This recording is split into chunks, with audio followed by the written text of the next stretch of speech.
Kevin, welcome to episode 42 of Easy Talk. I appreciate you coming down, man. I appreciate you having me, my friend. It's been a long time. It has. Unfortunately, this will be.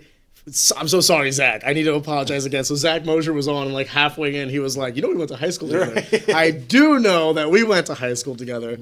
So this is kind of like fun to see, like, you know, I came up through MMA, you came in through professional wrestling, so it's similar world in the sense of like entertainment and athletics, but definitely two different worlds, right? For sure. First things first, because some of the viewers might not know who you are. So obviously, I went to high school with you. We're both Afton Cougars and all these things, but kind of just describe yourself, like those Afton years. I mean, you played football, you were a lineman. How did you go from, like, you know, 17, 18 years old playing football to later on in your life professional wrestling? Ooh, man, there's a lot to unpack there. Long story short, yeah, like you said, I always stayed involved with athletics. I was always an athlete, you know, from, you know, the preschool years of playing baseball and soccer to, you know, the intermediate middle school years of playing basketball to the high school years of summer league basketball and football camp and, you know, wrestling in the winter. You know, I did commit to KU my sophomore year of high school. I did tell the coach in the gym room down, you know, the gym, the good old Afton gym, that I would go to Kansas and play ball, but life had other plans for me. I ended up in the music industry, promoting concerts, trying to dabble in a little tour managing and stuff like that. You know, stuff that Zach, you know, would be doing now. And he's killing it, man. He's had a great career. I'm very happy for him. That's what he's been wanting to do since we were 9 years old in this basement, you know, playing the drums. So I love you, Zach. But yeah, moving on, that was kind of my break into the show business part, was promoting concerts. And I always had this childhood dream to be a professional wrestler. My grandma lived with me when I was young. She was a huge wrestling fan. You know, every Monday and Saturday night we're sitting there screaming at the television. Tears rolling down my face when Hulk Hogan dropped the leg on Macho Man and turned heel, bad guy, you know, as we call it. So yeah, the dream's always been there, man. I grew up, you know, through and through a wrestling fan, and I remember when I was 23 years old, I was living in my very first apartment, and I was laying in bed and I was looking at my ceiling just randomly one night, and I was like, man, if I don't start this, you know, I'm 23 years old now. If I don't start this journey soon, I'm not going to do it. So I hopped on Google that night and I found a wrestling school, and I want to say that was a Thursday night, and the next Tuesday I started at the professional wrestling school down at South Broadway Athletic Club. When you say wrestling school, forgive me. So like, No, you're good. and I'm going to use MMA as like this kind of break for me, because this is what the world that Sure, I'm that's a coming base, from. yeah. So like for MMA fighters, like you go to a specific gym to learn the craft, and then like you compete on promotions, right? So like a lot of times the gyms and the promotions are separate entities. I'm wanting to say that wrestling is the same way. Like when you say wrestling school, is that like the quote unquote the gym to learn how to be a professional wrestler? For the most part, yeah. It depends on what school you're at. I think in my case, where I started, the school kind of went hand in hand with the club. Are you familiar with the South Broadway Athletic Club? Have you ever been there for a boxing There's a lot of event? fighters that came out of there. Yeah, exactly. So they used to own a gym up the street where they had a wrestling ring and a boxing ring. So you could go to the South Broadway Athletic Club gym to learn either boxing or professional wrestling. And that was kind of like their farmer system. If you wanted to get on the shows, either or, the boxing shows or the wrestling shows, that would kind of be your foot in the door. So in my case, where I started, the South Broadway Athletic Club gym, that was my kind of foot into wrestling on their shows. I would travel a lot with my, you know, trainer at the time, hitting like, you know, the kind of lower level indie shows in Illinois and whatnot. But my home base was at the South Broadway Athletic Club. That's where I got the majority of my shows were. Can I ask a question of Of like, course. you know, when you're starting out training for professional wrestling, what does that training consist of? Well, when you first walk in the door, the first thing we did was, I want to say like 100 push-ups or something like that. No shit. It was right off the bat, just conditioning. You know, once you 45 minutes, an hour into conditioning, and then you start, I guess what we call a back bump, which is where you learn how to fall on your back. I was not good at that by any means. I did not like the idea of falling. I'm 6'4". I don't like heights already, so the idea of me, it didn't mix. But it's funny because actually I think by day 2 they were tired of me not wanting to do it, so they actually put somebody behind me on all fours and they started pushing me. No shit. And then once I did it a few times, I was like, oh, this is easy. You know, I can do this. It sucks. It hurts. You know, it's not soft by any means, but it's not nearly as bad as I thought. And I say that, you know, early on, and 10 years later it's a little different, but And then, you learn to run in the ropes and, the fundamentals of headlocks and arm ringers and, all the little technical stuff that I don't really get to show off too often because, I'm 6'4", 400 pounds, so you're not going to find me the most technically gifted, wrestling matches. But, yeah, man, it's basically just, just the basics. It's all about, if you don't have good fundamentals, you're not going to get, where you want to be. So, yeah, those early days in wrestling school is all about, bumping and running the ropes and making sure you know all the little things because it's just like anything in life. The little victories lead to big wins. So. I guess my question is more catered towards like, if I had to explain someone like a fight gym, you go into a gym, I would say like, okay, what day is it? Is it a boxing day? Is it a jiu-jitsu day? Is it a wrestling day? And then I could basically tell you the curriculum therefore. And it's very similar. It's like, we'll start you out with the basics to make sure that you have the fundamentals and then build upon them. But wrestling's like a special character to me because it's like equal parts entertainment, equal parts athleticism, right? Absolutely. Where the fighting is kind of like the entertainment comes from the athleticism.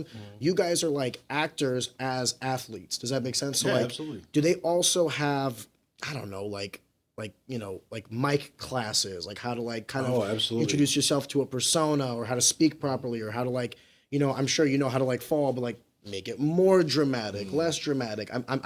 I'm interested in that because like when I see wrestlers wrestle, I think to myself like, okay, who taught them this? Right. Or was it like they saw it and now they're mimicking it? That's all. That definitely has to do with the level of education, I guess you'd call it, that you want to go through. Like I said, I started out at the South Broadway Athletic Club, and they taught me the basics.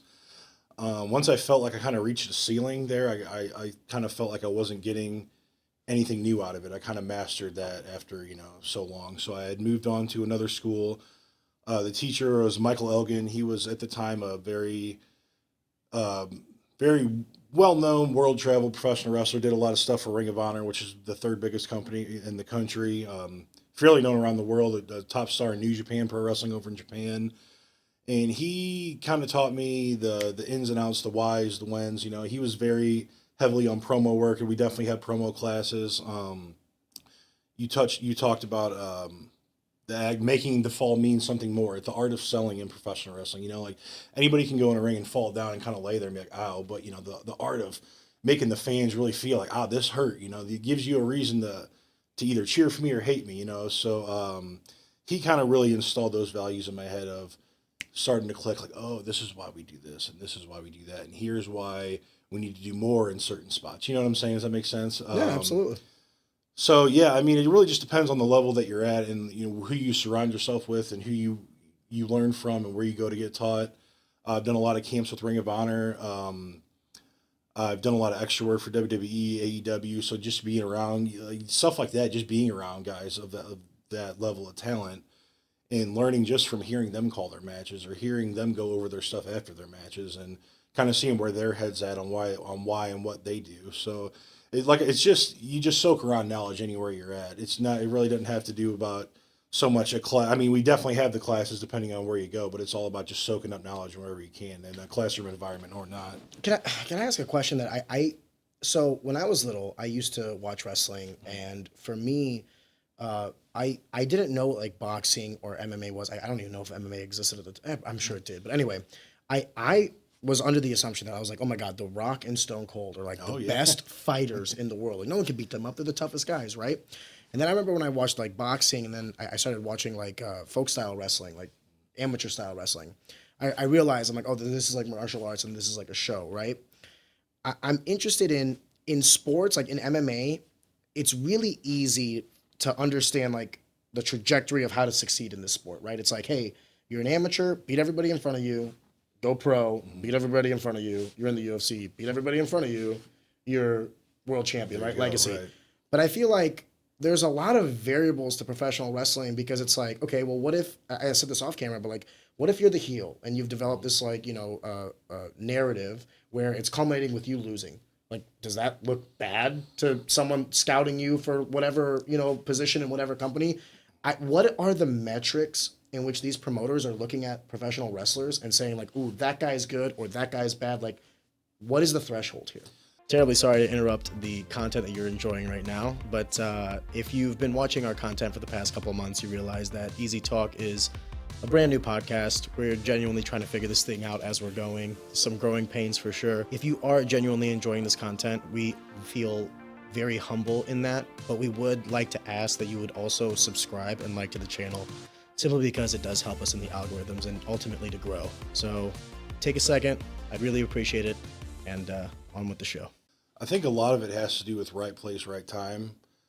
You can be the most talented person in the world, but if you're not needed at a certain time in the business, then you're going to fall to the wayside. I think a perfect example of that is, I don't know if you're familiar with the product right now, but on WWE, they're doing this big like bloodline program where they're bringing in everybody that has some sort of family connection to the Samoan dynasty. And you got guys that have been grinding for years and have been doing great stuff all over the globe for years, who gotten passed over multiple times, who are now, featured in one of the arguably biggest storylines in professional wrestling right now. So I think a lot of it has to do with right place, right time.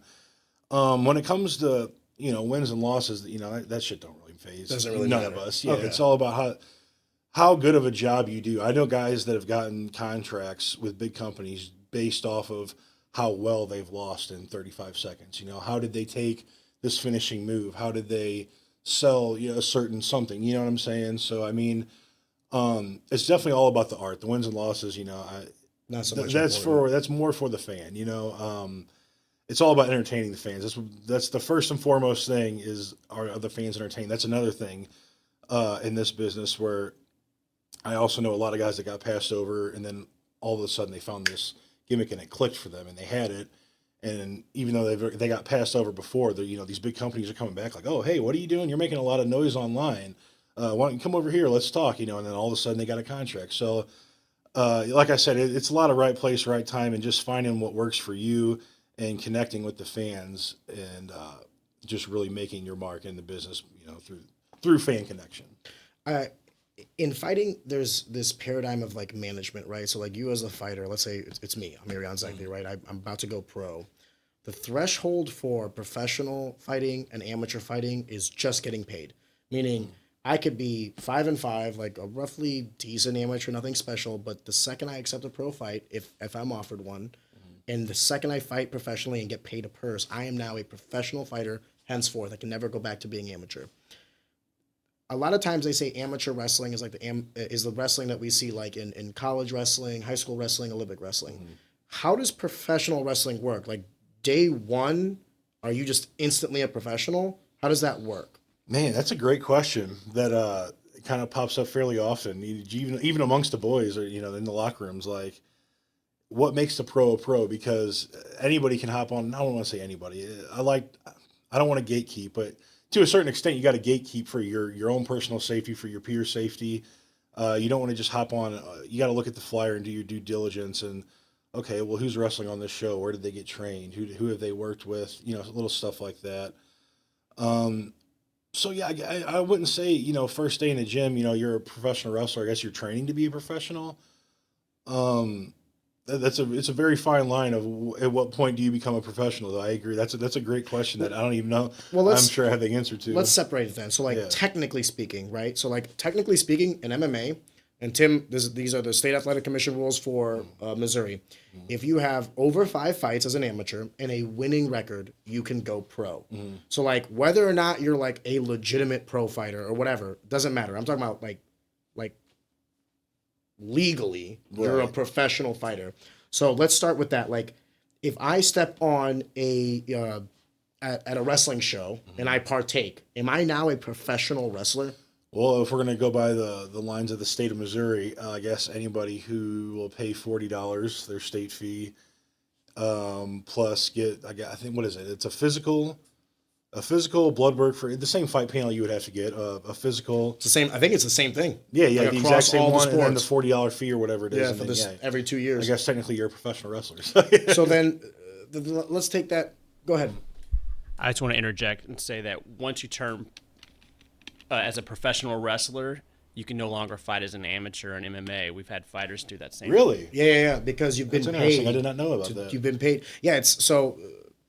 As Tim explained it to me, it's like once you have taken payment to do an athletic endeavor, you are no longer considered like amateur level.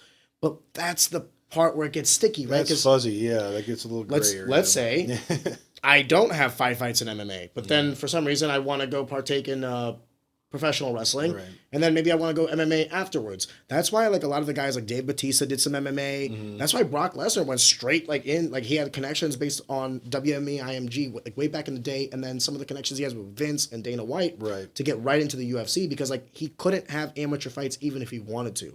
Now Brock is also like crazy freak of nature. Yeah. Did you see any of his like college wrestling matches? I went back and watched a few. Yeah, he was something else. Jesus Christ. Anyway, so like Brock Lesnar's like the enigma, the exception, not the rule, right? Absolutely, yeah. But like, let's say you're a CM Punk. Like CM Punk got like, kind of got screwed out of this. Like he needed amateur MMA fights to see if he could actually do this. Absolutely. He should never have gone to the UFC right after the WWE. Anyway, history happened the way it did, but it's interesting, right? And I talked to Tim about this. I'm like, that just seems really weird that the metric for like professional or amateur, at least in my sport, is whether you're getting paid. Because I know some amateur fighters that will smoke some pros, and I know some pros that I should have never gone pro. And I'm assuming because you guys don't have this like. You don't have like amateur professional wrestling, I guess. So that, it makes you don't have like amateur wrestling. That's folk style wrestling. Right. So then, if everyone's going pro, how do you guys have like a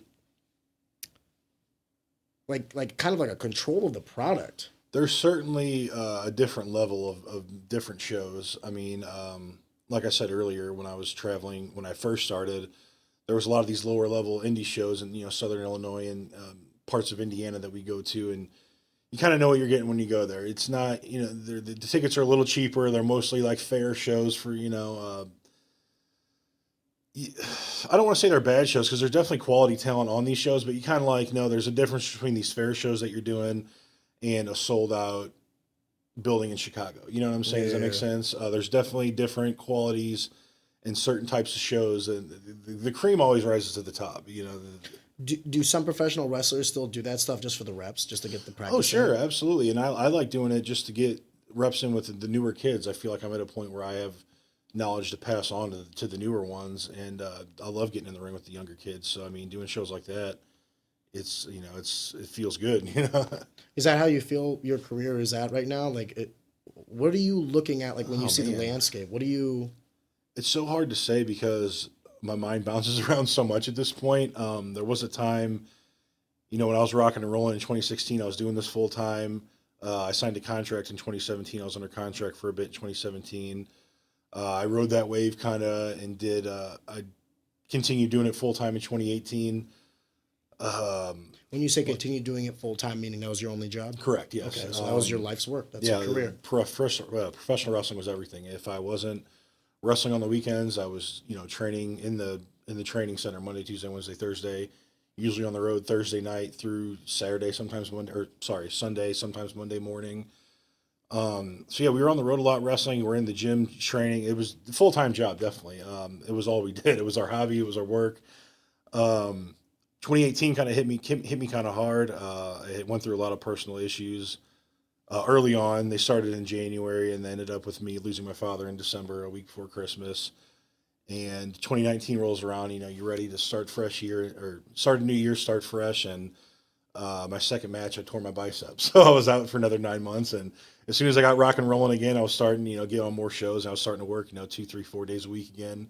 COVID hit. So I'm actually in England. I'm touring in England and COVID hits and Donald Trump gets on TV saying that the borders are closing. And now looking back, I know that the specifics were I could have went back as a citizen. But at the time, I'm freaking out. Holy shit, I got to get home. The borders are closing, So, yeah, it was just a wild time, man. And so much has happened since, I got married and, I have a kid now. And he's my entire life. There's nothing I would put above him. I've always, for the past 8 of the 10 years, it was professional wrestling, everything else. And now it's definitely family, professional wrestling, everything else. So, I had my moments where I'm like, man, I got another good run in me, and then I'll get injured or something happens, and it's unfortunate, but I still got that fire. I just got cleared. I injured my foot back in April, and I just got cleared about 3 weeks ago. So I'm training for a little comeback run here now, and hopefully it'll be my best one yet. So only time can tell where exactly I'm at the moment. Isn't it weird how like there's a time frame for these kinds of things, but then you see like certain people like a Ric Flair, for instance, like doing it until like the twilight ages almost, you know what I mean?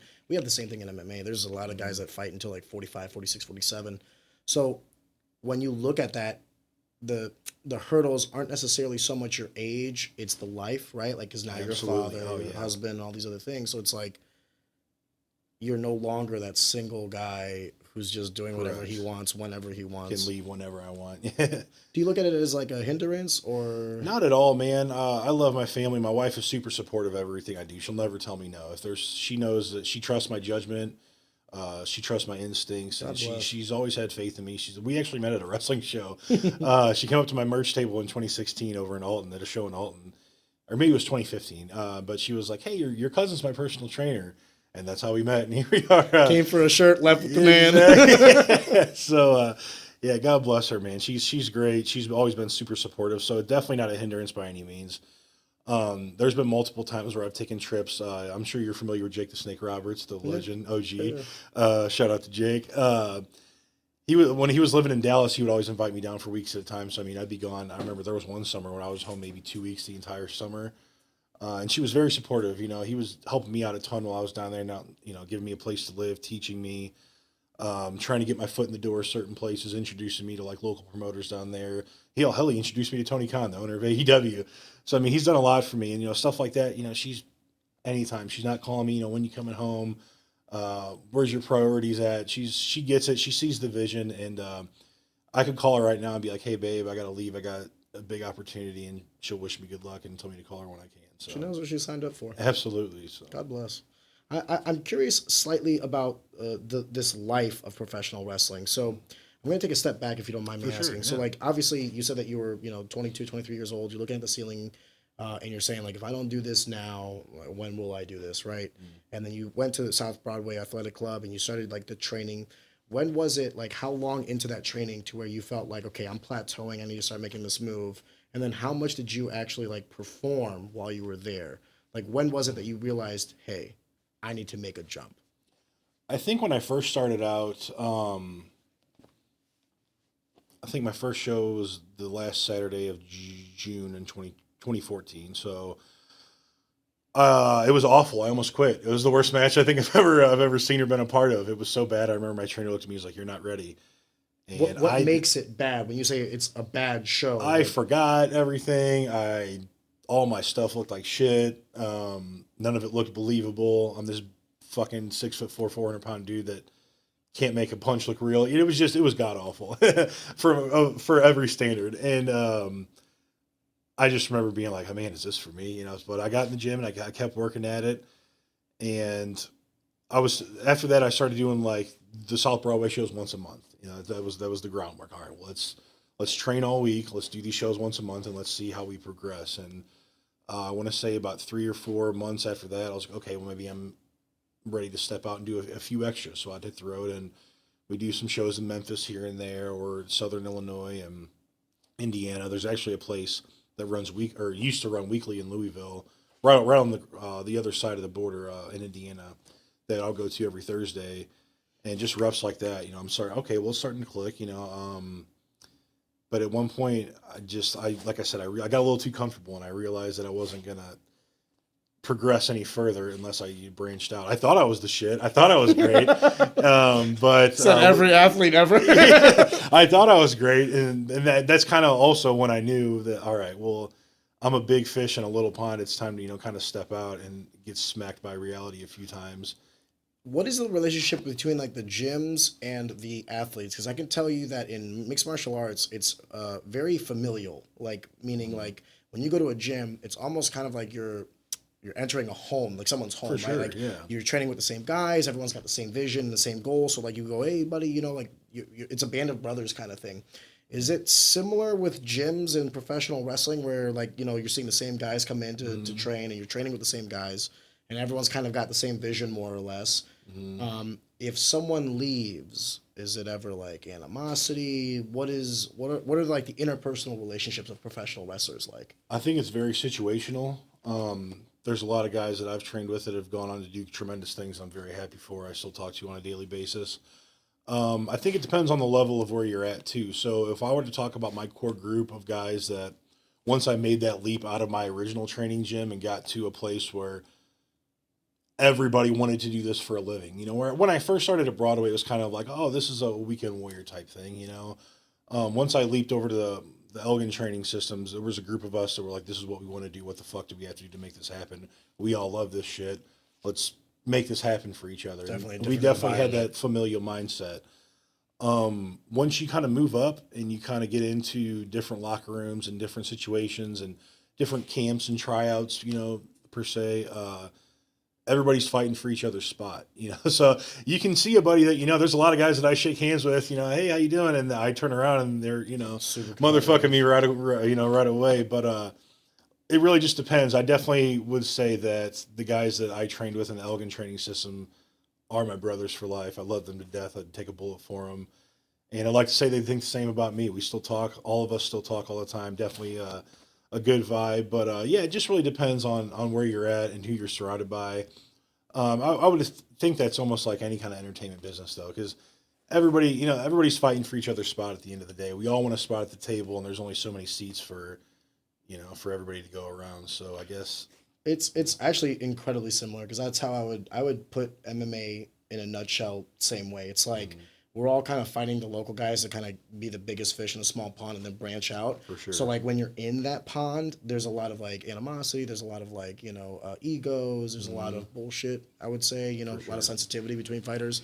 But then once you see like one of these fighters kind of like make it to like the next level, and I'm not even saying like UFC, but let's say they make it from like the regional scene to like they're fighting for a big promotion like LFA out of state, right? Sure. It's funny to see St. Louis collectively kind of back their guys. Like all the guys in the UFC right now, Garrett Armfield, Sean Woodson, even Joaquin Buckley, Evan Elder, all these guys, when they were in the local scene, not Evan Elder, because everyone loves Evan Elder, but there was like a lot of animosity, like, oh, this guy's this, that, whatever. But then the second they made that jump, I think it's a scarcity mindset, because we're all fighting for the same spot. Exactly. So once this guy makes it and you're not really competing with them anymore, suddenly then it's you like, can be happy for it. Well, then it's all love, right? And I think it stems from all love at the beginning. It's just, you're going for the same. You all want the same thing. You're going for the same position. So like, forgive me if I'm a little antagonist. Right, yeah. I was curious about the business side of this. So like in fighting, a lot of times amateurs don't really need management, because it's pretty simple. Like you'll go to your head coach. They have the connections with all the local promotions. It's pretty easy peasy. But once you go pro, once you get to that mid range of like, okay, is this guy good or not? Suddenly you need some sort of representation, because it's the management that has all the connections. You were telling me earlier that like in wrestling, just like knowing people seems to be like a very fortuitous variable, right? The same thing in MMA. But how much of that is like you, the individual, or do you have management as professional wrestlers? I did at one point. I definitely didn't need it. It was kind of just one of the things where I had a very close friend who managed a lot of pop punk bands, and he was also discovering a lot of new bands and getting a lot of bands on Warped Tour, and he's very involved in the music industry, and he's like, hey, I can help you out, this and that, yada, yada, yada. With professional wrestling? Yeah, I mean, he helped me out with like a lot of merch, like merchandise and marketing and stuff like that. So more the sales aspect. More of that than anything else, yeah. But I definitely, he was a huge help at the time. I needed merch, and I didn't have the money to do it, because all my money was going towards bills at the time. When you're hustling, you're on the road full time, all that money, you just gotta, for the love of the game, you know what I'm saying? But, yeah, I mean, I never really needed representation or management or anything like that. It's always, you get your foot in the door through your trainer, usually. Whoever trains you will branch out, and they'll take you to the shows that they're getting on, and you'll meet people through them. And so, say you wrestle a guy who's really impressed with your match, he'll help you get booked here. And, it's a lot of shaking hands and just working hard. If you're putting in the work, it's going to show at some point. So just always being ready. That one of my friends in the business, Matt Cardone, he has this saying, always ready. So that's, the name of the game. Honestly, you just always got to be ready, because you never know who's watching, and you never know who you're working with, and you never know what they can do to get you to that next level in the business. Or what call could come your way. Exactly. You said that earlier on, you were just like kind of fixated on like just paying the bills, and you were kind of cash starved. Can you just walk me through like those early years? Like what were you doing for work, and like were you? Because I remember when I was training amateur, I was like going to school full time, working part time as a data analyst, making like $14 an hour, which at the time was like money, you know what I mean? But and then I would train, so like I didn't really have like from 19 to like 22, I didn't really have a life. It was like I was either at the gym, I was at school, or I was at work. That was it. Same, yeah. No, same stuff actually. It was nice because in my situation, I was lucky enough to have 2 roommates, and one of my roommates, our landlord was his mother. So our rent was dirt cheap, and our bills were collectively, well, not collectively. Each of us was usually less than $400. So I mean, Affordable. in the wrestling world, once you get to a certain level, that's a good weekend and you're good. So, but them early days, man, when I was traveling, Even on the local scene, you can make like 400 on the weekend. depending, yeah, it just really depends on what level you're at and where you're working. If you don't mind, later on in this conversation, I do want to get into money. Yeah, sure, absolutely. But when I first started out, just like you, I was at school full time. I was delivering pizzas on the side, and I was traveling. Usually, I was wrestling every Thursday, every Friday, every Saturday, most Sundays, and sometimes the Sundays were so far we wouldn't get back till Monday afternoon, and I have to, call into work that day or make sure I'm off that. But they knew, right? I mean, when they were hired cool you, about it. Yeah, understood. the good thing about that was my boss was also my landlord at the time, so she was super. Oh, Jesus! Another supportive role in my life. She was great. I love you, Kathy. Thank you for everything. But there was a lot of times, I was making $10 on that Thursday, maybe enough to put in the gas tank and get a wrap at Arby's afterwards. Fucking crashing on preach, somebody's dude. floor, before we got to head up to Detroit for the Friday night show, wrestle in Detroit, shoot back down to Chicago, maybe hit Chicago on Saturday. Sometimes we had Des Moines on Sunday. It's just all over the place for a little next to nothing most of the time. I'm very blessed in the point where that didn't last long for me. I know a lot of guys that had to do that for 4, 5, 6, 7 years. I only had to struggle like that for maybe a year, maybe 2. I was very blessed early on, but being as big as I am and athletically gifted as I am, I grabbed a lot of eyes rather quickly. Like I said, I started in 2014. By March of 2016, I was doing my first tour of the UK and Europe. I did a show in Italy while I was over there. Touring all over Canada, doing shows or tours where we literally wrestle 7 days a week. We didn't get a day off. It was rough, but I mean, it paid the bills at the time. And It's gotta be awful for the body though. 7 days a week. it was. Luckily, I'm glad you asked that, because this is a point in my career where I learned how to work smarter, not harder. I would always want to go out there, and every show I'd want to have a main event match. I'd always just want to kill it. I want to be the best on the show. You get to a point when you're wrestling 7 days a week that you kind of got to learn to work around that. And I also got to. Can I just say that yeah, seems absolutely. like a crazy schedule. Oh, it's insane. Because It's I'm sure you have to do absolutely these insane. things ahead of time, right? So let's say, forgive me. No, you're good. It's Monday. You know you have a match, and I'm sure you have Tuesday, Wednesday, Thursday, Friday. All this is booked, right? Oh, yeah, And I only absolutely. bring this up because in fighting, you have to have this shit planned months in advance, ideally, right? Like an 8-week camp, a 12-week camp to get ready for one fight, Right. And then God forbid anything could possibly happen in that time. So you're wrestling on a Monday. You have Tuesday and the rest of the week planned. What happens if something happens on Monday? What happens to the rest of the week? To all those matches? To all What, those you mean shit? if somebody gets injured? Or Yeah. I mean, you just work fight, around. no shit. I mean, you figure it out. Because I also promote wrestling shows as well, so and I've had a million things happen over the years of, somebody missed their flight, or somebody Shit broke their happens. tooth the night before and couldn't make the show, and shit happens. A lot of shit happens over the years, so you just learn to work around it. I mean, if you're creative enough and you got a good enough team around you, you're going to figure something out. You're going to make it work. So Let me play devil's advocate though. Wouldn't the correct solution to that be not doing 7 days a week? well, I mean, when you're working and you're making as little as we were making, I guess, if you're not working, you're not making money. And especially those Canadian tours fair. we were doing, I mean, there's nights where I'd pull $300, $400, $500 in merch. So, I mean, I needed those shows bad, because you never know. We're making very little, next to nothing on the wrestling envelope side on those tours, because you're on a door deal, basically. If the show doesn't do good, you don't get paid good. So, It's not a fixed amount? not on those kind of tours, no. Usually, yes. Usually, I don't leave my house for less than certain a certain threshold. amount. But on those tours, and I was only 2.5 years in at that point, so I was starting to. If an opportunity arose, I was running for it. I wasn't, I wasn't worried about dotting my I's and crossing my T's back then. I was worried about working and getting better and getting my reps. Building and networking. Absolutely. And getting the product. Which is where I out. met Jake the Snake Roberts. I mean, It was the right call. exactly. You said that you're doing promoting now, but before we get to that and before we get to the money and all these other things, forgive me because we're kind of We are happy, but it's all good. I yeah, mean, sorry. Well, you're bringing something up, and I'm like, oh, I didn't even think about that. You know what I mean?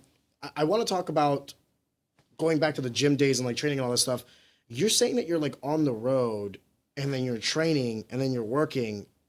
This logistically doesn't make any sense to me because I mean, how far are you traveling when you're traveling? When you say you're doing the Canadian scene, I mean, you're not driving to Canada, right? You're gonna fly. Oh no, I drove. I drove up to Winnipeg. It was me and my friend Tony. We drove up to Winnipeg on Christmas Eve.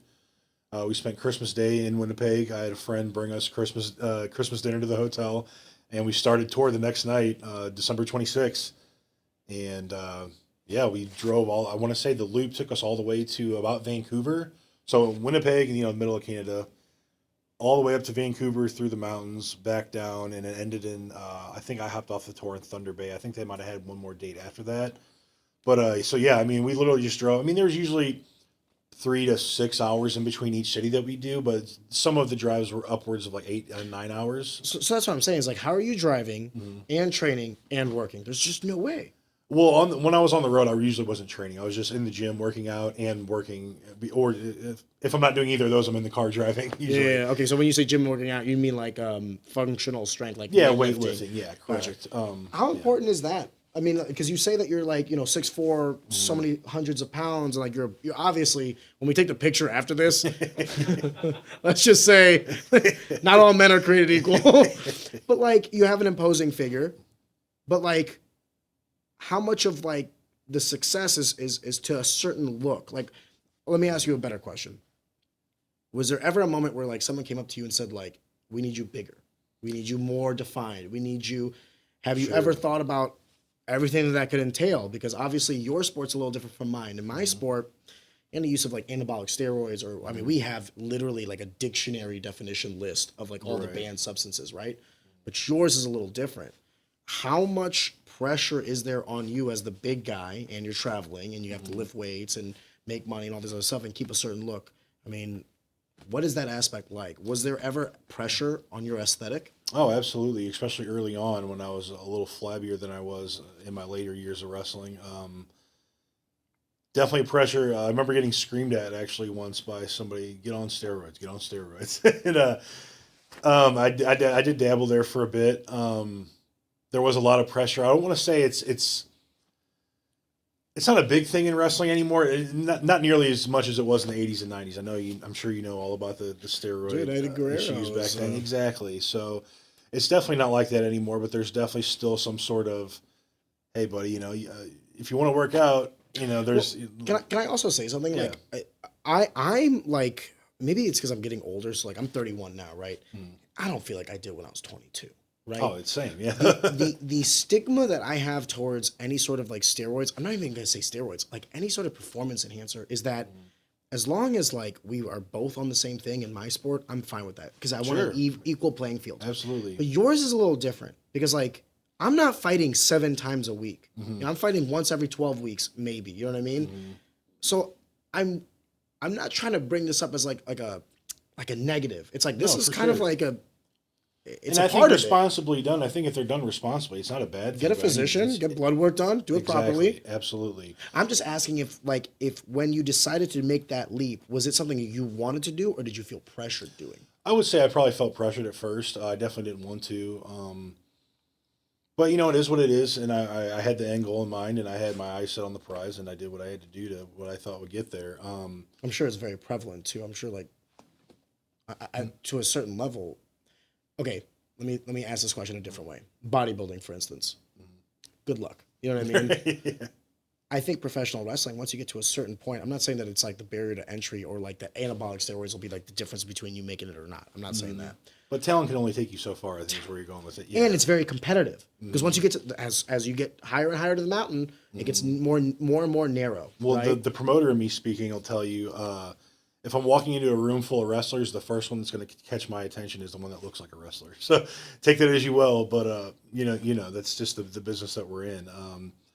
I think it's a very important aspect of the business is to look the part. I know it's kind of floundered, that it's not as important as it used to be, but I definitely think it's still not only to look the part, but you also got to keep your opponent safe. You're not just in there with yourself; you're in there with your dance partner, and you got to, you don't want to be weak. You want not only do you want to look good, but you want to be strong enough to make sure you can safely perform some of these maneuvers and not only keep yourself safe, but your opponent as well. See, that's why I bring that up because like in our sport, it's very my opponent is not my dance partner. Exactly. My opponent is my bitch. A little right? different, yeah. So like there's a very big negative connotation to anabolic steroids in our sport because it's seen as cheating. But we're not in there together. We're in there in opposition to, not to work together, right?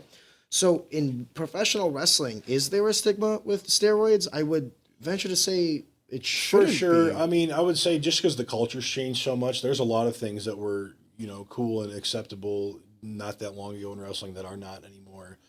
And the culture is just so different now. I think you'd be surprised to step in and see it. I don't want to say it's a bad thing because it's definitely good that people are living healthier lives and not having to resort to certain methods of keeping themselves relevant.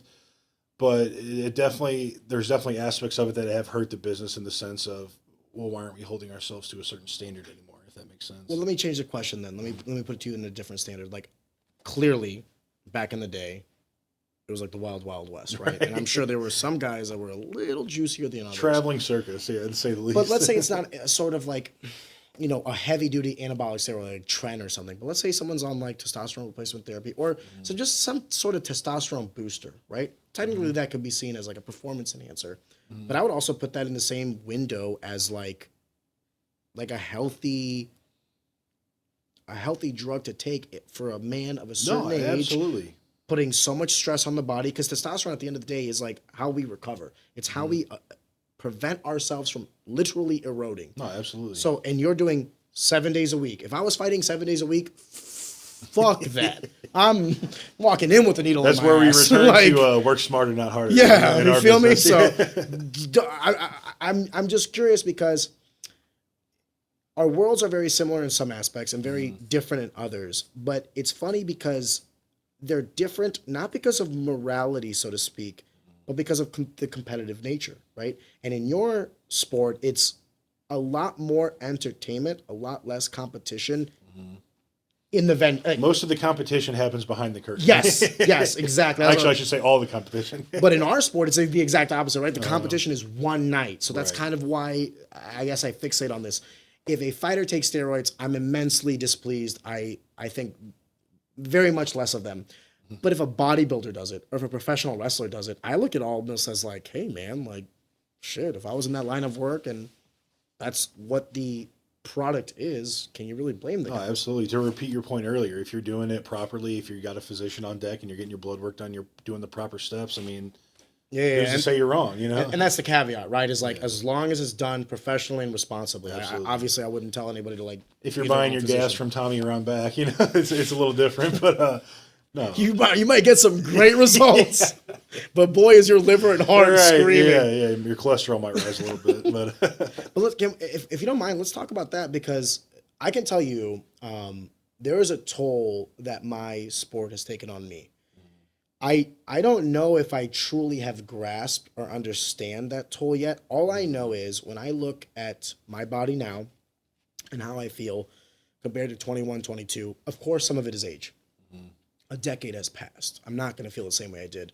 But then there's this part of me that's like, because I did this sport, so I know how I feel, but I don't know how I would feel if I didn't do this sport.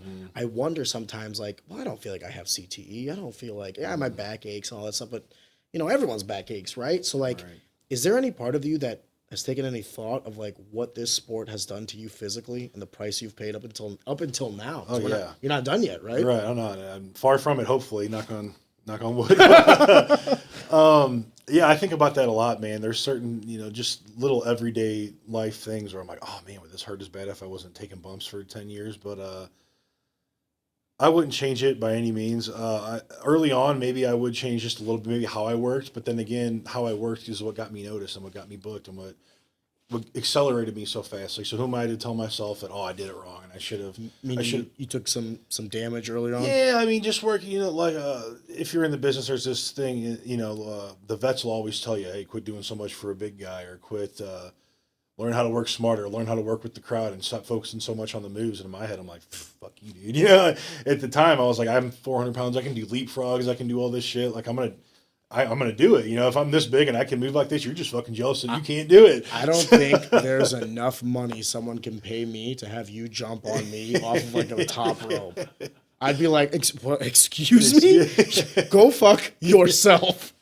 But no, if I had to go back, I would probably, I had to change one thing to take care of my body, years after that, it would definitely be to just slow it down just a little bit, because there's no need for all of it.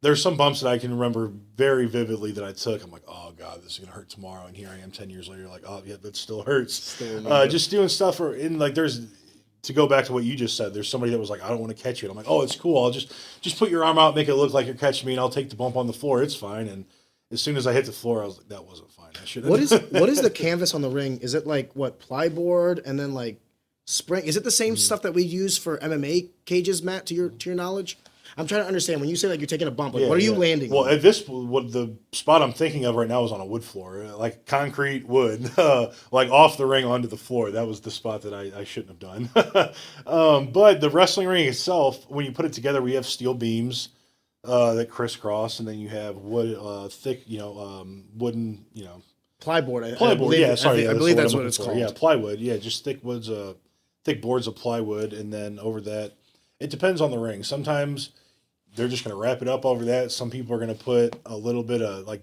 maybe this much mat before they wrap it up. I want to ask this. I just want you to know I'm being very respectful. Have you ever broken a ring? I've broken a rope for sure. Okay. Old rusty turnbuckles hitting the ropes, being as big as I am. I'll never forget that. You're bound to snap one once. I'll never forget that WWE match. Forgive me. I don't remember the wrestlers, but there was like a moment where the Big Show, Brock Lesnar. Yes, yes, and they broke the ring. Yes. Yeah. Well, that was gimmicks. They were. Oh, really? Fuck! Why'd you, bro? Well, that was supposed to happen. Santa's not real. I'm killing the magic. I'm sorry, killing the magic. Never broken a ring to that extent. I'm thinking you're going over like fucking rings up. Well, they've done it a few times since. Are you serious? It gets more dramatic every time the way they shake the ring. You ruined this for me. I thought that was legit. Sorry, I didn't mean to kill the magic, but yeah, no, I never There quite goes my childhood. No, but I definitely snapped a few turnbuckles in my day. Not on purpose. Not on purpose. Yeah, just hitting the ropes and shit happens. Can we talk about that briefly? Because do you think? And I want to ask this next series of questions. Just understand, no disrespect, but I want to be objective. Yeah.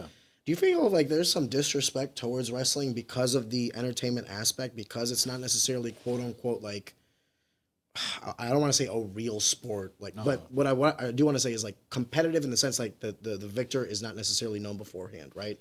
There's definitely a stigma, yeah. And how does that make you feel? It depends. It depends. The mood I'm in, I guess, and who's saying it, and what context are you saying it. If we're having this conversation, and, you're asking me about it, it is what it is. Yeah, we'll talk about it. I mean, it's facts, right? You're not wrong. But if I'm doing like a booth at a carnival or something, and I'm promoting my wrestling product, and somebody walks by like, "Oh, this shit's fucking fake," well, fuck you too, asshole. Tell that to my torn bicep, or to my buddy who can no longer walk because he broke his leg in certain spots, or people that have to retire early because of concussions, and it's just. Is CTE a bad thing in wrestling? It can be, yeah. It's a lot safer now, but back then, the unprotected chair shots were, if you put your hand up, you were a pussy. You couldn't.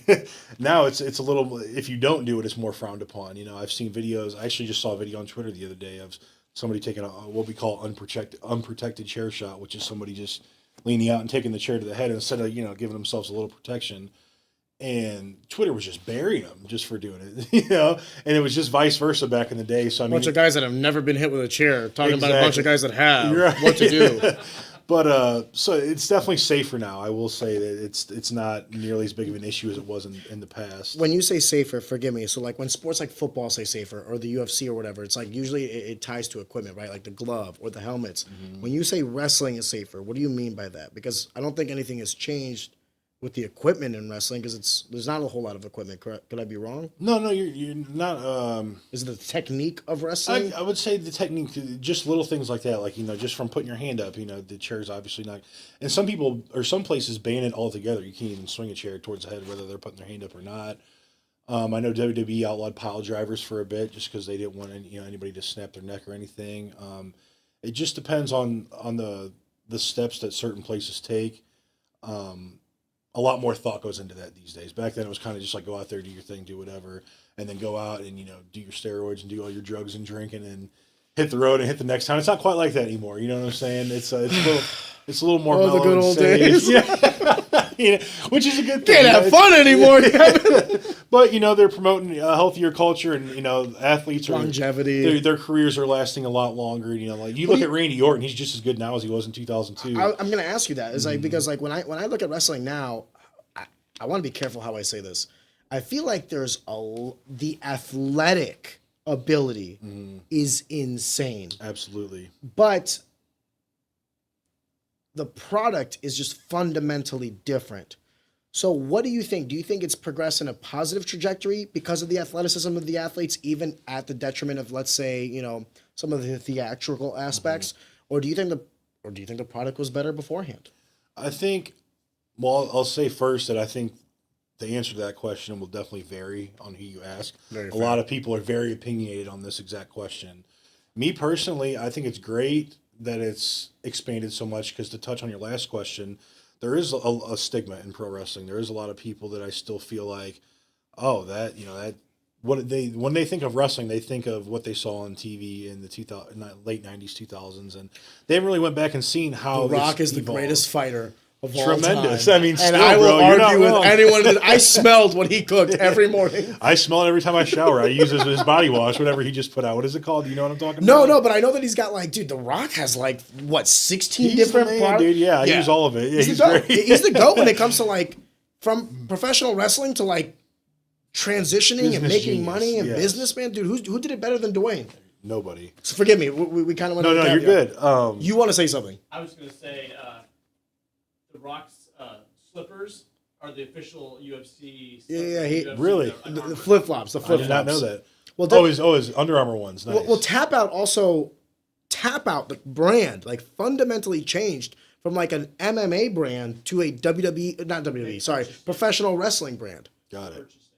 Who purchased it? WWE bought Tap Out. Oh, okay. Oh, okay. I didn't know that. Yeah, me neither. Thanks, Matt. He's my resident specialist. I need to say this on camera. When I told him I went to high school with you, I said, hey, I got a guy that I went to high school with. His name is Kevin. He does professional wrestling. I want to talk to him. We've had fighters. We've had all these guys. When I told him about your name, Matt was like, oh, I know that guy. I've seen him wrestle. So you have at least one fan in this room. Thank you, Matt. Appreciate you, bud. No, but let's take it back. Forgive me. No, you're good, bro. The product of wrestling, the athleticism never being higher, some of the laissez-faire attitudes toward the sport has changed over the course of time. I know there was a moment where the WWE went PG-13. PG. It wasn't the best product on television. But yeah, I definitely think the evolution of the business has helped. I mean, if you look at wrestling right now, it's never been better. It's never been hotter or better. I know everybody likes to look at the 90s as the glory days and ratings this, ratings that, but I think that's kind of changed over time. It's not everybody. You remember WCW versus, it was WCW versus WWE. Oh, when they invaded, that's what brought me back into wrestling. Yeah, because I fell off for about 6 months, and then my grandma, who was living with me. 9-year-old Arion was losing it was the shit. best. It also sucked looking back now. I mean, as a kid, I guess I didn't care as much. I did subconsciously, I should say. But the invasion angle, the biggest star from WCW to jump ship was Booker T, which was cool at the time. I enjoyed it, but in the back of my head, I'm like, where's Goldberg? Where's Sting? Where's the NWO? So I think that kind of deterred it. It kind of took away from it, and it sucks that all those guys had such big money contracts to sit at home, and they didn't need to go do this cool angle for the fans, to make it as big as it could have been.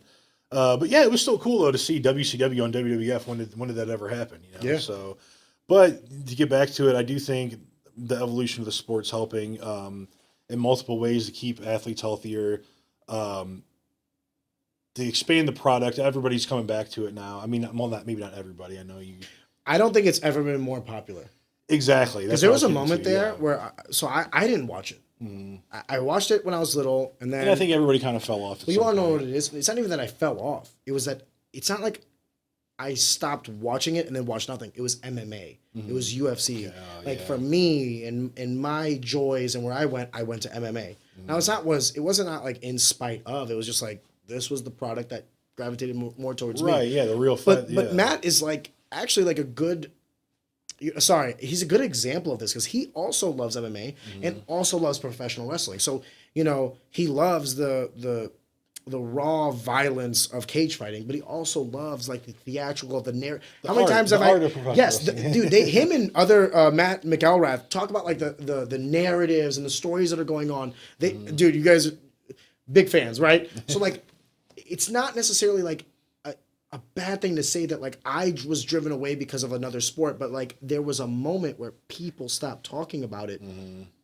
I want to be careful how I say this because I feel like the product was in a downward trajectory. Well, that will bring me to the point of competition makes everybody better. And once WCW went away, WWF didn't really have anybody to compete with, and they got kind of stale, Let's talk about that. What do you mean? Because they didn't have to compete with another direct competitor. Yeah, because I mean, if you look at it, WWF do whatever they was want. red hot in the late '80s, and then early '90s kind of hit, and they kind of started falling off. They got kind of goofy with the characters they were doing, and WCW around the mid '90s started this red hot realism, like, oh, this is real, like like WWF, that's that fake shit with the clown and all that, but this WCW stuff, this is real, like this guy really hopped the guardrail, they're really fighting. And I think that realism kind of made WWF kind of rethink what they were doing and kind of recrafted their plan, and that's kind of what made them into the behemoth they ended up becoming. And once WCW went away, they got bought out.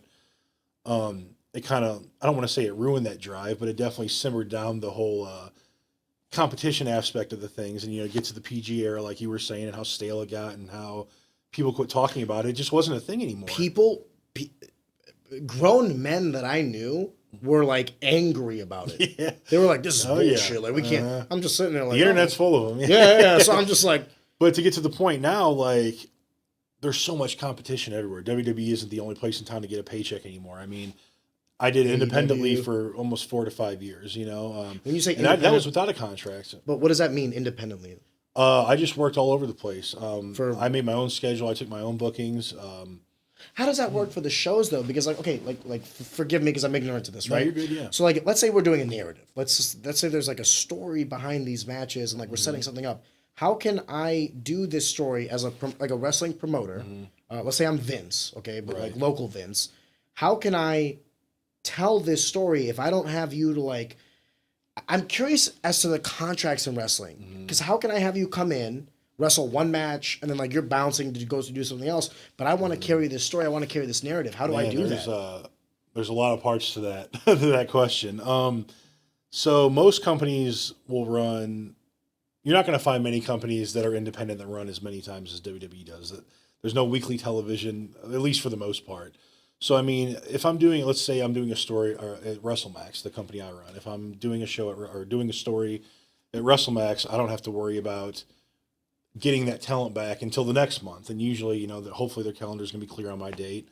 I've also been on the flip side of that where I work with a lot of bigger talent that they do TV stuff. And if they're unavailable for a story because they got TV tapings, they're contracted to do these TV tapings. Then I got to work around it. It does suck, but I mean, it's the name of the game sometimes as a promoter. But there's definitely ways to make it work, especially now I'm kind of more worried on training the next crop of guys. And I don't have to worry about them being, not yet at least, about them getting snatched up by TV contracts and being busy all the time and not being able to fulfill the story. When you say training, do you mean as a coach or a promoter? So I've dabbled in training a bit. I have a buddy who runs a school. I think I'm going to start with him full time this fall. But he gives me a lot of his students. He's usually my in and my eyeball on the news scene. He'll send me, hey, this kid's ready, or hey, this tag team's ready, and hey, this girl's ready, and then he'll feed them to me, and I'll give him a shot usually on the pre-show before we start our tapings for our episodes that we put out on IWTV. And if they're great, I'll start building on them. I like building from within. I mean, there's a lot of shows I've done where I grab, talent from all over, but at the end of the day, I think it's all about creating the next generation. It's not just about using these top stars to try and, sell a ticket or two. It's about, to keep the business moving forward, it's about cultivating new talent and making sure the next generation's good to go. Ready to hand the baton off. What's that? Ready to hand absolutely. And there's a lot of talent. I mean, my portfolio speaks for itself, I like to think. I don't know if you're familiar with like Cora Jade or Darius and Dante Martin, or a lot of those guys came up through the early Glory Pro days when I was booking in Glory Pro. So I mean, I like having a hand in helping develop these new talent and helping them get to the next step, because having to cultivate new talent isn't necessarily a problem when if they're not like quitting and moving on to something else. Usually it's they're all in and they're ready to make that next step, and I like taking a part in helping a lot of younger talent make that next step to the bigger picture. This is weird for me to hear because in my sport, usually what you have is like an isolation. You're either a fighter, you're either a coach, you're either a promoter. But it sounds like to you, like you're a wrestler, a trainer, a promoter. You're wearing all these hats. Yeah, man. It's just how's that possible? I just love being a part of it, man. I'm a man of many hats. I just like being in the business, man. It's got a special place in my heart, and I just don't think I'll ever truly be able to leave it. So I mean, I know my body's not going to be able to do this forever, and there's going to be a day where I have to hang it up full time. I know I've kind of halfway hanging. I kind of got my foot halfway in the pool, halfway out right now. But I know there's going to be a day where I'm going to have to get out of the pool. I'm going to have to dry off. So I'd love to keep my role promoting and helping build new talent, and keep my role down at the training center, and start training the new talent and kind of just helping mold the future of professional wrestling instead of just being selfish and doing what's best for me at the time. Really being engrossed in this world. Absolutely, yeah. I this is why I wanted to have this podcast, because from the outside looking in, and that's what I am. I'm a spectator. I'm not necessarily like in the driver's seat, nor am I in the vehicle. But a lot of what you're saying, and like in the passion that you're saying it in, especially when you're talking about half in, half out, I get that same fucking feeling with fighting. I don't know if I'm retired. I don't know if I want to get back in. It's the lifestyle. It's the time that I would have to dedicate to properly training, get my body ready, and all these other things. And then I don't know if you'll resonate with this, because like I could fight at like 170 and like fucking fight some guy that I know that he's kind of 1 foot out the door. But then there's the part of me that's like, for what reason? Like if I'm not going to do it properly, why do it at all? No, absolutely. I've also thought about the other aspects of my sport, like the promotion aspect or the coaching aspect, but then it becomes like a bandwidth issue. Now, I don't know what your personal life consists of. Like, I don't know if you have like a day job that you're doing and then you're doing this in tandem with, or if this is like, is this your world? Like, is this all you're doing is professional wrestling? So when I tore my bicep in 2019, prior to that, that's what I was doing full time, and I was like, oh man, I got to figure something out. I'm not trying to go get another real job. So I started dipping. God forbid. I started dipping my toes in vintage clothing, and that was my I don't want to say my passion project, but I've always been. If you know me, you know how much I love like the 90s and the early 2000s and the nostalgia factor that comes with all that for me. So dipping my toes into vintage clothing and vintage fashion kind of burns that for me. It burns that fire within me. So that was my next step after wrestling. I got involved in vintage clothing.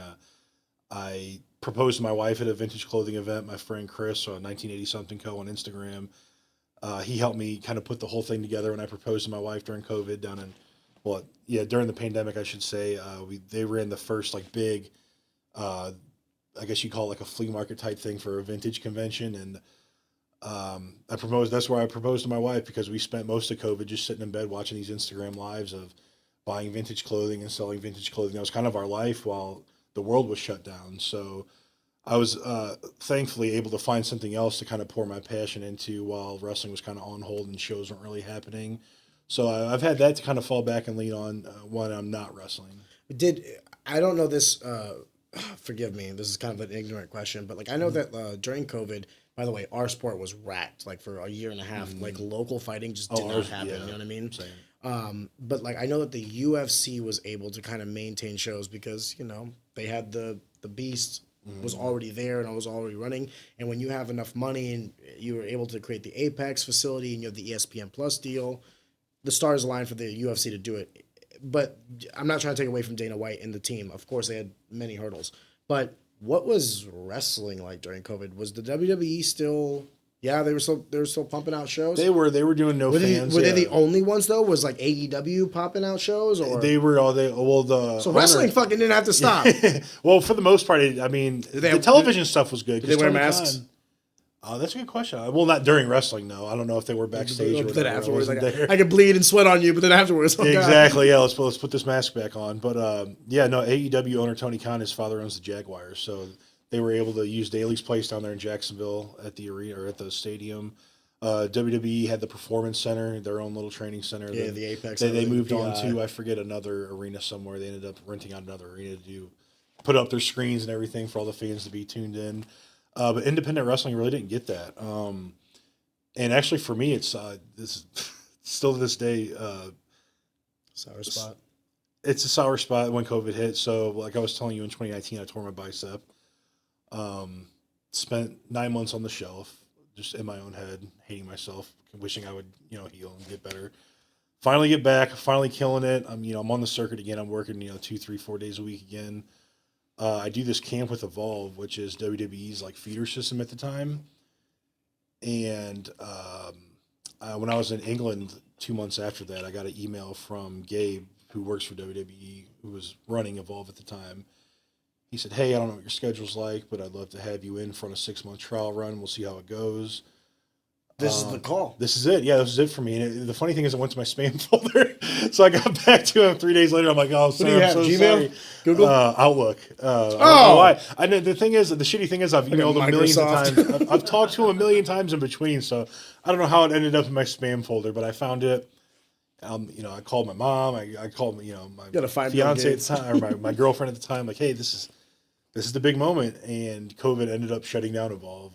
WWE ended up just purchasing it outright and shut it down. And that was what happened with that? That was it. That was the end of that. Nothing. Yeah, nothing ever came of it. Gabe didn't reach out to me and told me, so sorry, apologized, and said he wanted me to keep him updated on what I was doing. And for a while I did. I kept him updated, and then I got injured again in 2020. It's 2021 maybe. When I got injured again. Either way, how'd you get injured if you weren't doing shows, or were you doing? So shows? the 2021 is kind of when I started picking back up again. Okay. Later 2020, they were doing the 3 chairs here, 3 chairs there type shows. Later 2021 is when it kind of picked up a little bit, and I tore a bunch of ligaments in my elbow. So I was on the shelf again. Funny story for that injury too. While we're at it, I don't want to name any names, but I had a buddy who's very heavily featured on AEW. He was doing a signing at a show that I was on, and we go way back. He stayed on my couch for the Harley camp that we were doing in 2015, and we always kept in touch. He's a goofy ass dude. We vibe really well, and he came up to me and he's like, "Hey man, have you ever thought about doing any of these AEW shows?" And in my head, I'm like, "Have I ever thought about it?" I'm good. Once or twice. But obviously I showed interest, and we kept in touch. And he was like, "Hey, make sure you can get to Jacksonville in September. We're going to do this date. It's going to be me and you, and it's locked in." I talked to Tony. It's good to go. Again, the call. Yeah, again, the call. I'm like, fucking great.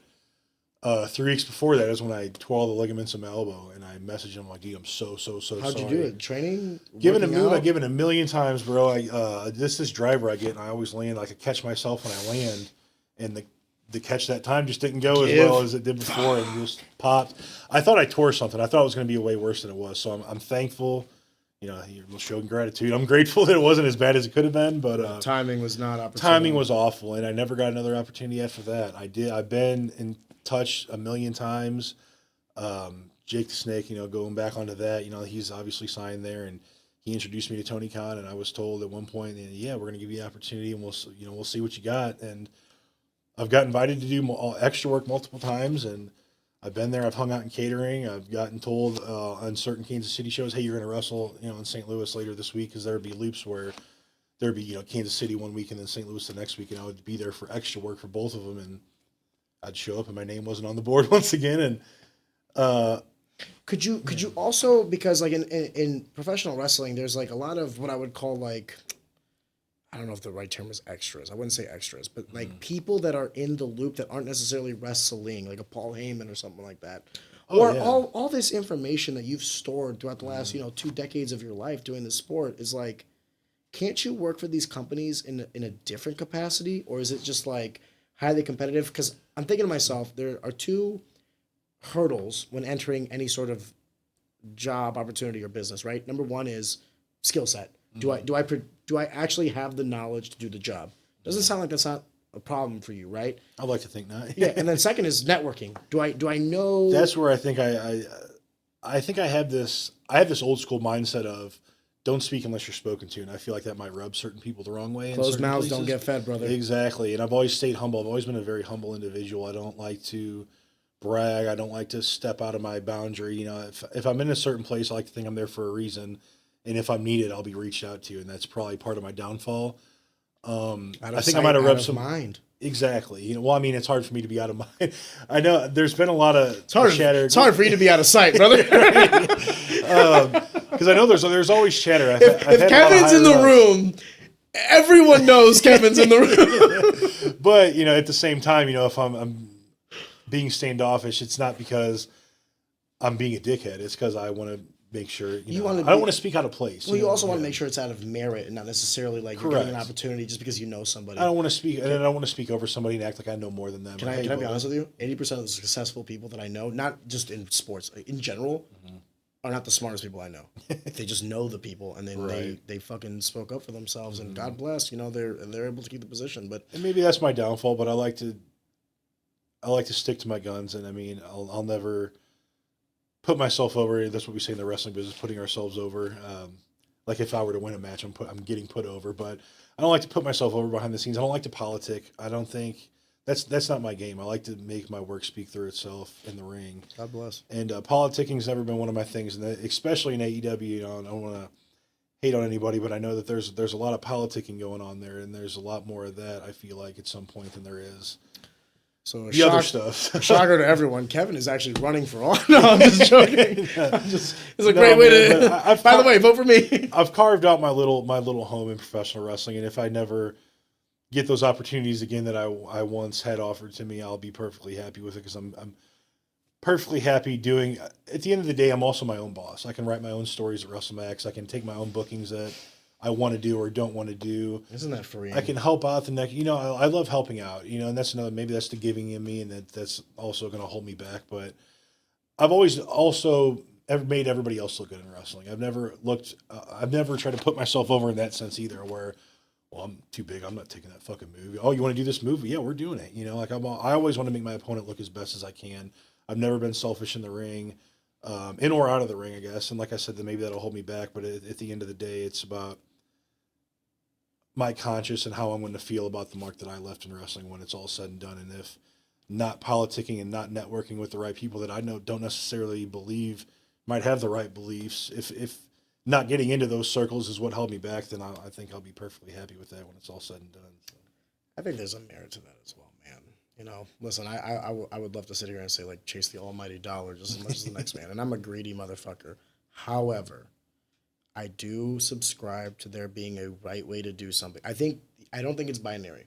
I think you can have morality. I think you can do the right things and still make money and still be successful. I don't think it's. I agree 100%. I don't think there's one way or another. But if I had to take a certain path, does that make sense? I do. Yeah.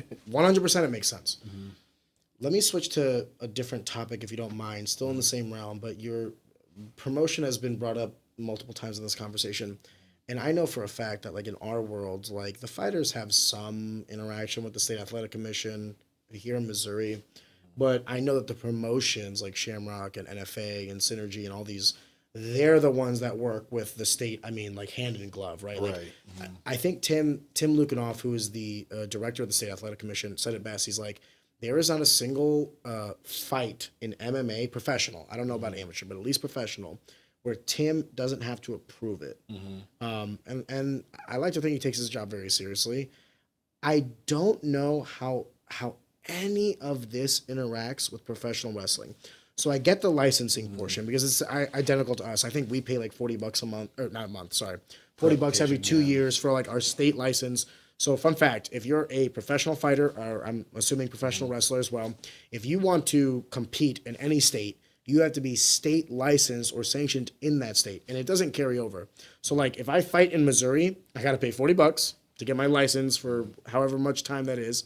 But if I go to Illinois, like, right, like, you know, Have you fought in Illinois?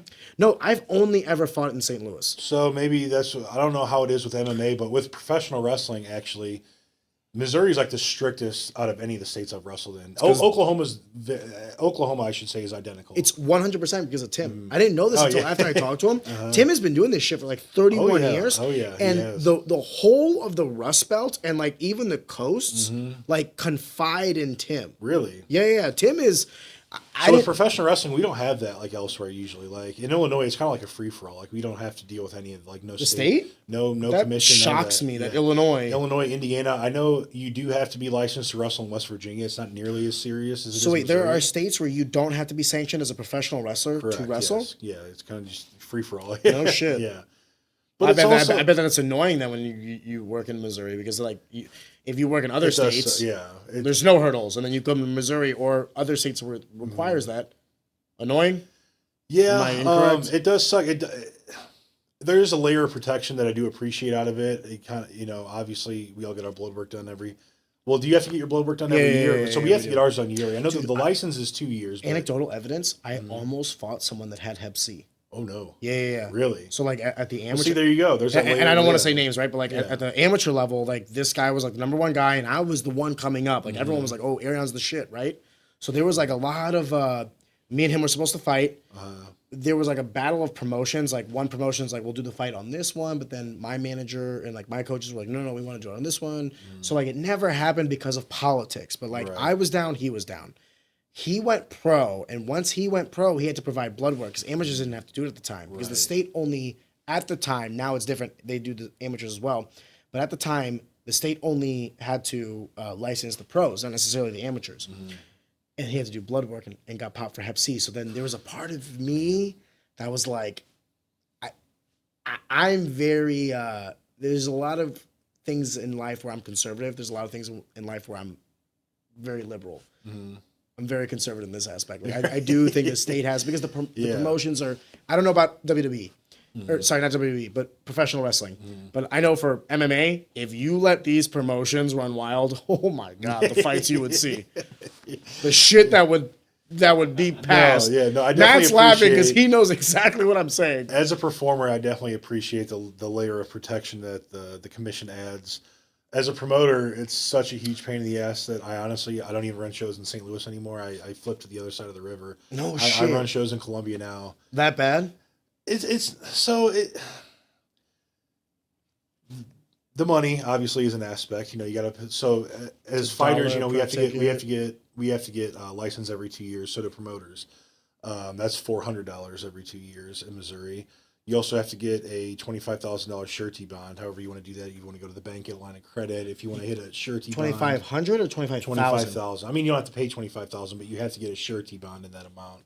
Which I don't know why, because no pro wrestling shows costing $25,000. At least at the independent level. I mean, I'm sure other ones, but so you have to get all that done. It's an astronomical amount. Yeah, it's a lot of money, and you also have to pay $150 per show that you run. So I mean, right out the gate, you got to pay $150 and $1 per ticket. And which that got added on. That was kind of like I talked to him. He said it was. He said it was in because of wrestling. Because I was asking him. I was like, that seems kind of weird. You'll have like 600 people, 700 people at like every MMA show. And he was like, well, we'll have some wrestling shows where it's like 20, 30 people. And it's like, the rural area and all these other things to make it. Now that I'm talking to you. Yeah, I could talk about the commission all day, brother. No. Hey, let me preface it this. Yeah. Tim Luganoff, I have the utmost respect for because in the decade that I've done MMA, I've seen him do good things, right? No, absolutely. I've had some good conversations with Tim. Now, to the world of professional wrestling, I know nothing, right? So I will speak as an ignorant man. I will say that there have been a lot of moves that they have done in MMA that have made sense. And I would even go as far as to say is like at the detriment to the promotions, but at the benefit of the fighters. I don't necessarily know. This is going to sound so bad. COVID, I think, affected their financials. Oh, for sure. There were moves that needed to be made. And I actually asked them verbatim because we were discussing like the finances of it. And by the way, this is all public knowledge because it's the state. Right. It's state, yeah. So their budget or their like coffer limit is 2.5x their annual expenditure. And their expenditure is like, I think like he said like around $360,000 or $350,000. Okay. So it's 2.5x that. So like after $875,000, whatever is brought in by the state athletic commission goes to the general coffers of the state, which if you're leading this endeavor, you don't necessarily want to do, because what that's saying is you're taking more from than you're giving to. Does that make sense? No, absolutely. If I run something that costs $300,000 of like money that the promotions and everything are making, I want to make sure that we're operating at 300,000. So 300,000 in, 300,000 out. We are the most efficient we can be. Now, obviously, you need some surplus for security. Like, what if COVID happens and you got to employ some people? But for the most part, you shouldn't necessarily run too much of a surplus. However, if you ask Tim right now, they're close to that limit. So I asked them verbatim. I was like, I understand the $1 per ticket rule, but now that, because of COVID, right? But now that COVID's gone, you guys are getting close. You had the WWE, AW, and the UFC come in 1 year, Right. And they were flush with cash. Right. I was like, when is this rule going to be removed? I think that's a very valid question. Have you talked to them about that? I know you don't do. I have not. No, the last I spoke with them was 2022, I believe. Probably right after they implemented the $1 per head. Because I mean, if you think about it, in pro wrestling, when we were drawing, 250, 300, 400 people sometimes on a good night, that $200, $300, $400, that's your profit that's gone. You just as a promoter, I mean, not every show. Sometimes you'll do a lot better than that. But I mean, there's certain shows where that $1 per head, it could easily put you from in the green to and not. Can I say something to make you feel a little better? I know a lot of the promoters in the game, from Shamrock to Chad Mueller to Brad Carey with NFA.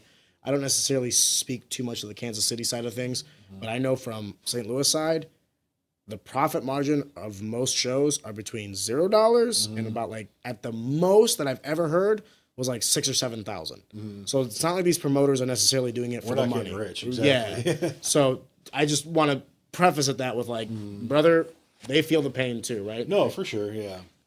But yeah, so I mean, they implemented all those new changes, which already was putting, kicking us while we're down, because we're trying to bounce back from COVID. We're trying to bounce back from all that, and all of a sudden we're getting hit with all these new charges. And like I was saying off camera before we started, I'm the kind of guy that I like to get shit done, and anything that gets in my way, well, what can I do to fix it? And if you're not willing to help me fix it, then we're going to have an issue. And I ran into a lot of those issues with the state where, a perfect example, I had a friend who was in Japan that I trained with, and he was going to do my November show.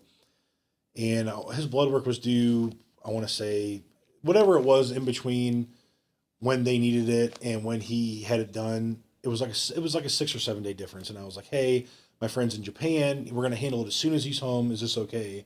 And I was told by the state that this was okay. It's all good. And then we're about a month out from the show, and I send in my roster. I'm like, oh, no, this isn't okay. I was like, well, he's in Japan now. We can't get this figured out. And little stuff like that, I get technically it's against the rule book, but if I reach out and ask him for a favor, can he not get blood work in Japan?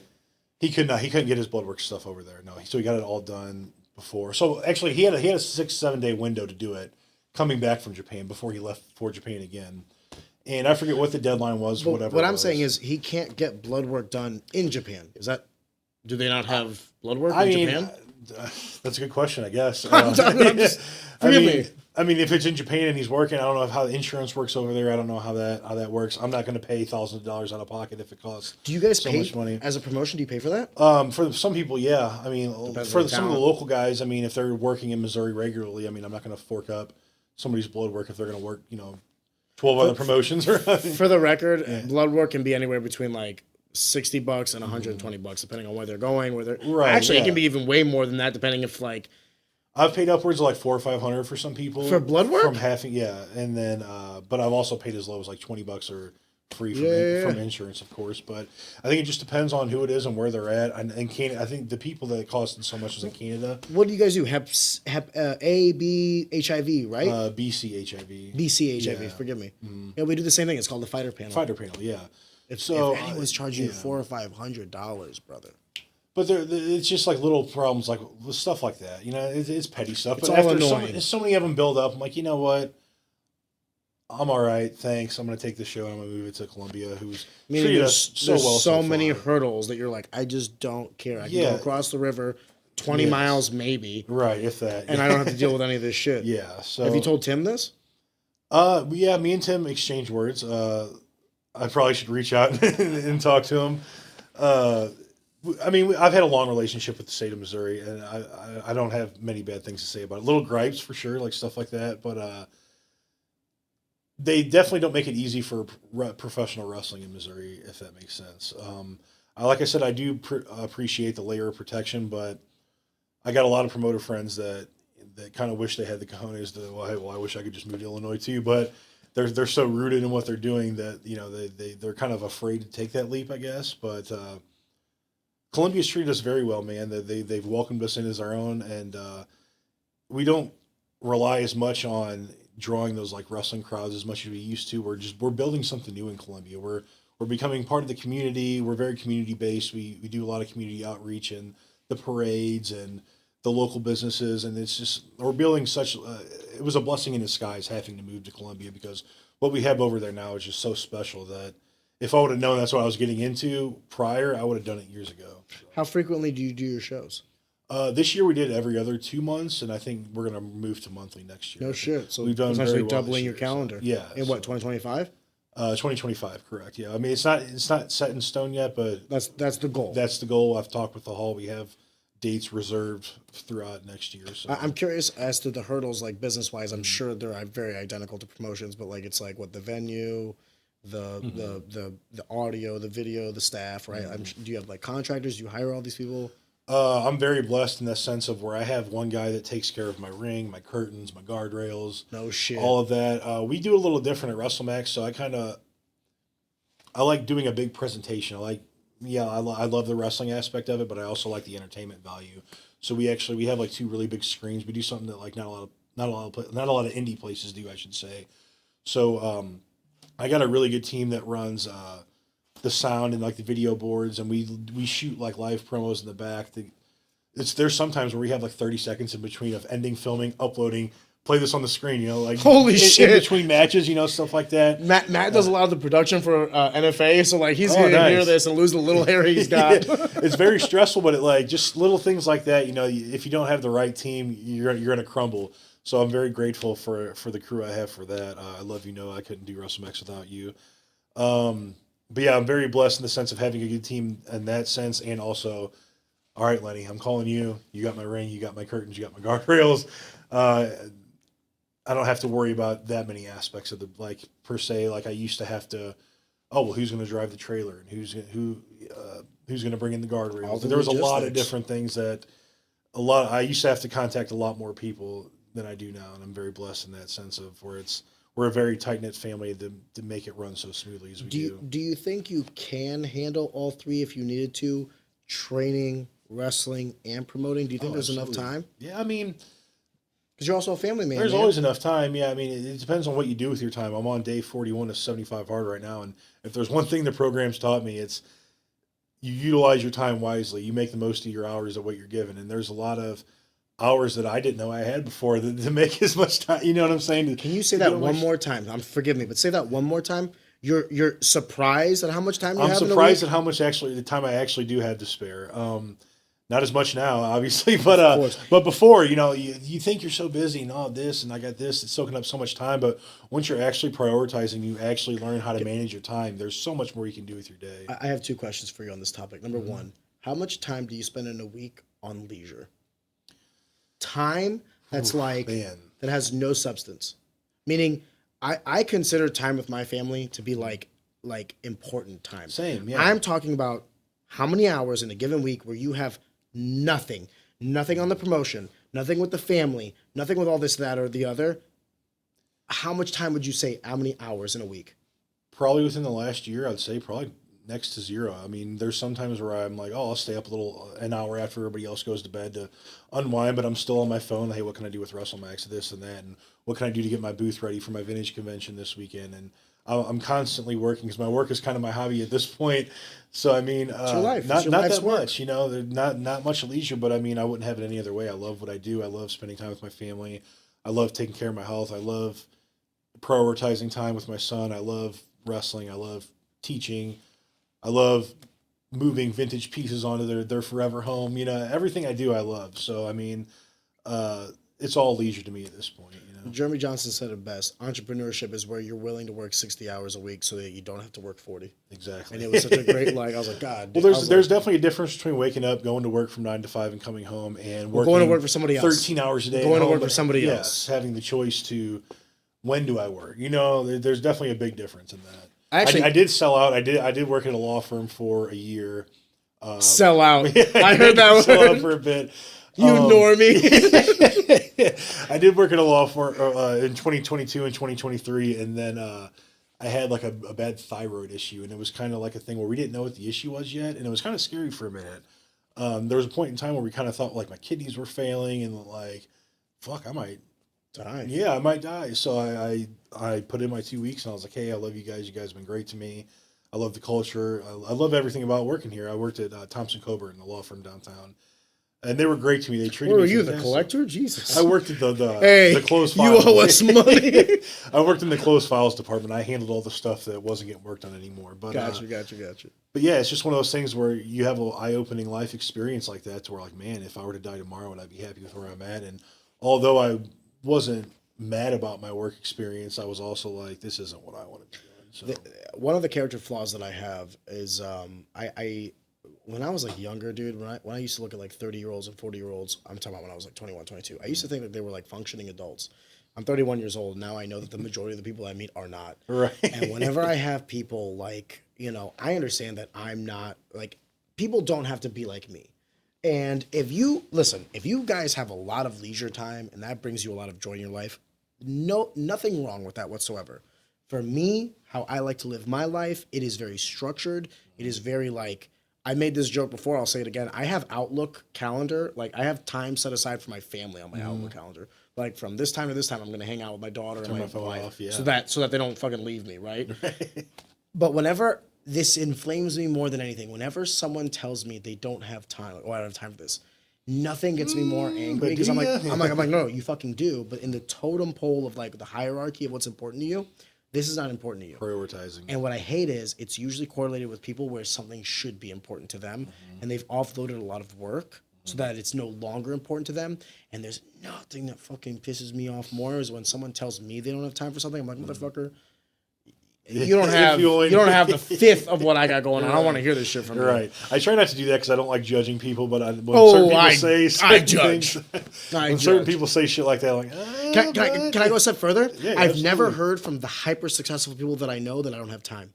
They've never said that to me. They'll always say things like, what's the ROI and how much time do you need?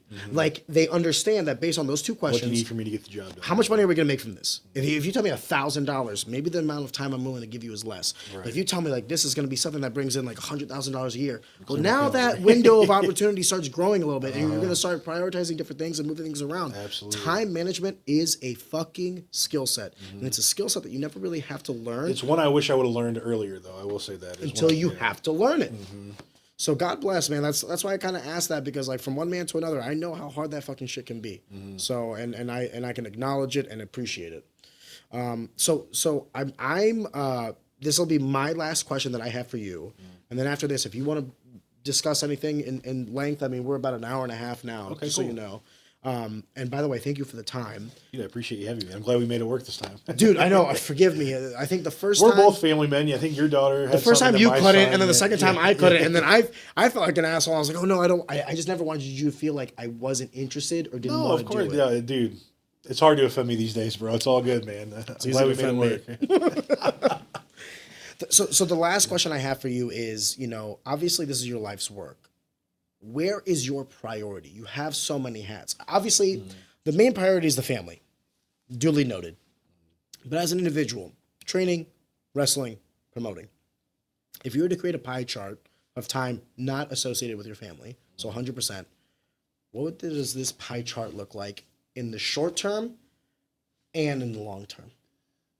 I think in the context of those three things, they're all intertwined and woven together so perfectly that it'd be hard to kind of dissect and kind of pull apart. Really? I think they're all just as important as the next to help the next thing. So, I mean, for an example, if I want to prioritize wrestling last, well, you know, when I'm I'm wrestling, certain kids I'm also teaching, or if I'm wrestling somebody that's smarter than me, I'm learning to be able to pass that knowledge on. So I mean, at what point does the teaching end and the wrestling begin and the promoting? Same thing with the promoting. You know, the reason I do things the way I do at WrestleMax with the screens and the promos and all that stuff is to get the people that I book ready for television. I want them to be TV ready. I know there's a lot of what I call quote unquote indie bullshit around these days where you can get in there and you can have a good 15-minute match bell to bell with anybody, but how can you tell the story that somebody wants you to tell? Like I'm laying out the blueprint for you.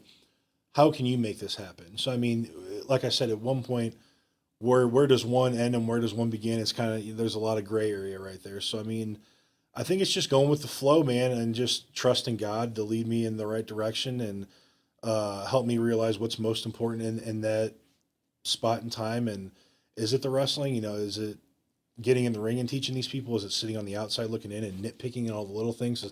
I'm a guy of detail. If there's a lot of little things in wrestling that I'm very nitpicky about. So is there that, or is it building this story or giving these kids this platform to practice their craft and get ready for the next step in wrestling? And like I said, it's hard to figure out where each ends and the other one begins. So, I mean, it's just trusting the process and kind of just staying the course and not quitting. Yeah. I had an idea of what this conversation was going to be, and I knew there were some things that were similar. I thought some things would be similar. I knew some things would be different. I've actually, in the course of the past, hour and a half talking to you, realized that we actually share way more than I thought we did. Oh, for sure. Even so far as dealing with the State Athletic Commission and getting licensed and all this other stuff, blood work. Kevin, I just want to say thank you for the time coming on here and talking to me about, something you're passionate about and your life's work at this point. I do want to end on one thing. Andy says hello. Oh, my boy. Give him a big hug for me. I miss Andy. We spent a lot of time in high school together, man. He's one I wish I would have kept in contact with more as we moved on. I'll give you his number. Please do. Oh, actually, I think I have it. I just need to reach out. It's one of has life changed. gets Has in the not way. changed. Just don't say it. Life just gets in the way. But I mean, I love Andy to death. We spent a lot of time together when we were kids, and I'm glad to hear you. I know that's how I originally met you. I was just you were playing football with my brother, and you were just one of the guys that I thought was really cool, and you guys seemed to vibe, and here we are. He was there for me in a lot of bad times for me when I was young, so I'm very grateful for his friendship. Well, Kevin, dude, I appreciate you being on Easy Talk and coming in here and spending some time with me, man. Dude, I appreciate you having me. I'd love to come back, brother. Fuck yeah. Are you kidding me? Thank you.